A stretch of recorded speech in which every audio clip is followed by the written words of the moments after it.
आका फरमाइन था त जॾहिं इंसान कब्र में वेंदो आहे उनखे माइट पूरे मोटंदा आहिनि।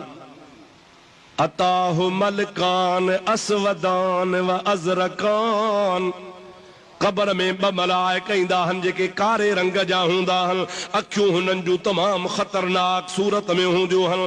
मैयत खे कब्र में जेरो करे उथारे वेहारींदा आहिनि ऐं सुवाल कंदा अथसि मर रब्बुका व मन नबियुका व मा दीनुका।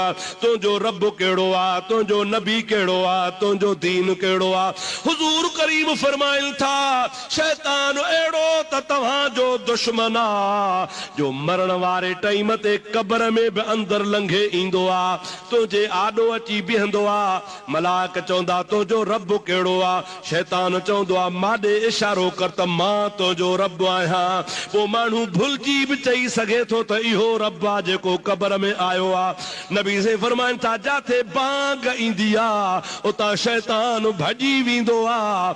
अव्हां जो मैयत कब्र में आहे, कब्र ते बांग ॾियो, शैतान भॼी वेंदो। मलाइक पुछंदा रब कहिड़ो आहे? कब्र वारो जुतीअ जा खड़का बि ॿुधंदो आहे त तुंहिंजी बांग बि ॿुधंदो आहे। मुस्लमान निमाज़ पढ़े चाहे न पढ़े ग़रीब आहे, पर आदत थी वेंदी आहे, बांग ख़त्म थींदी आहे, चवंदो आहे ला इलाहा इल्लल्लाह मुहम्मदुर रसूलुल्लाह।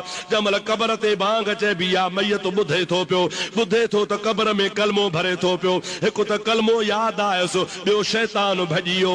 मलाइक चवंदा रब कहिड़ो थी? चवंदो उहो रब आहे जंहिंजो नालो ला इलाहा इल्लल्लाह।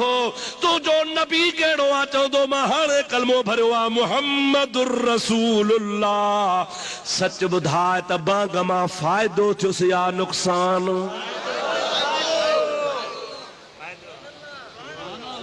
असां त चऊं था त यार असांजो भाउ आहे, सुन्नी आहे, मुस्लमान आहे, गुनहगार आहे, गरड़ो आहे, कहिड़ो बि आहे, हाणे बख़्शिजी वञे यार पिछाड़ी चङाई कयोसि। हे निभागा वाह बि चवनि था त भली कुटिजे, भली पादर खाए, कब्र ते बांग ॾिजो, दुआ न घुरो, बिदअत आहे। अड़े शर्म कोन्हे बेहयाव, तूं न पढ़ी क़ुरान न हदीस न किताब, ईअं तूं लईअ मां लठ